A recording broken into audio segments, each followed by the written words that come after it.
Magandang araw, mga ka-I Love Gogi. Nandito tayo ngayon para sa isang kwentong puno ng pag-ibig at lutong sarap. Isang kwento ng isang chef na si Ben na gumagamit ng napakasarap na karne mula sa I Love Gogi para ipakita ang kanyang pagmamahal. Pero sa kabila ng kanyang masipag na panunuyo, tila may kulang na hindi niya matukoy. Handa na ba kayong samahan siya sa kanyang paglalakbay upang matutunan ang halaga ng tamang tao sa kanyang buhay? Tara, pakinggan natin ang kwentong I Love Gogi ni Ben. Ako si Ben, isang chef na mahal ang pagluluto. Sa araw-araw, nasa kusina ako, nagpaplano ng mga bagong putahe. Pero may isang bagay na hindi nawawala sa aking menu, ang I Love Gogi meat. Siguradong high quality at masarap, kaya ito ang ginagamit ko sa mga espesyal kong lutuin.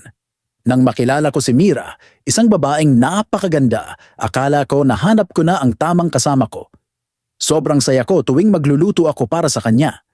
Gamit ang I Love Gogi meat, naghahanda ako ng samgyupsal, beef tapa at chicken teriyaki. Iniisip ko, mapapangiti ko siya sa mga niluluto ko. Pero bawat beses na ipinapakita ko ang mga pagkain ko, parang wala siyang interes.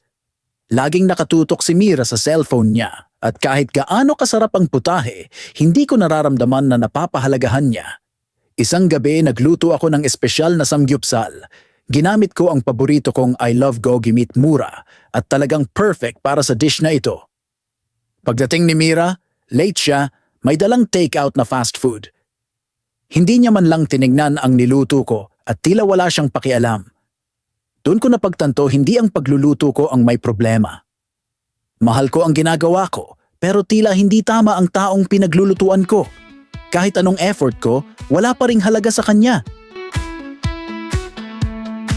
Sa unang pining parang perfecto, sa ngiti niyang matamis, puso'y nalilito. Sa bawat salitang pinigawan, ngunit sa likod ng lahat may tinatago siyang lihim. Isang ngiti, isang sulyap, sa kanyang mata may mapanganib na sulyap. Puso'y nag-aalangan, ngunit nahulog pa rin sa mga bitag ng kanyang mapaglarong damdamin.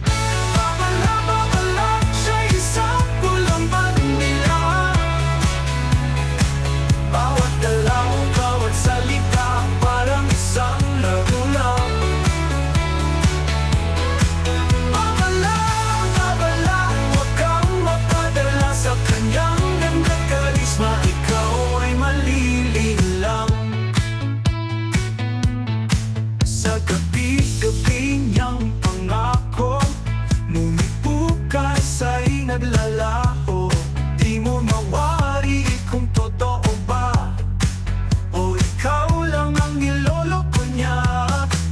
Isang ngiti, isang sulyap, sa kanyang mata may mapangganib na sulyap. Puso'y nag-aalangan, ngunit nahulog pa rin sa mga bitag ng kanyang mapaglarong damdamin. Babala, siya'y isang pulang bandila. Bawat galaw, bawat salita, parang isang laro lang. Babala, huwag kang mapadala sa kanyang gandang karisma. Ikaw ay malililang.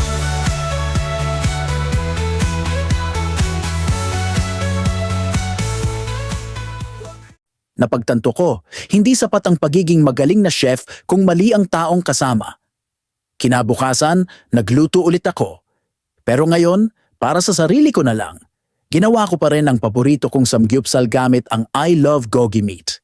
Nakangiti akong nagluluto, masaya ako.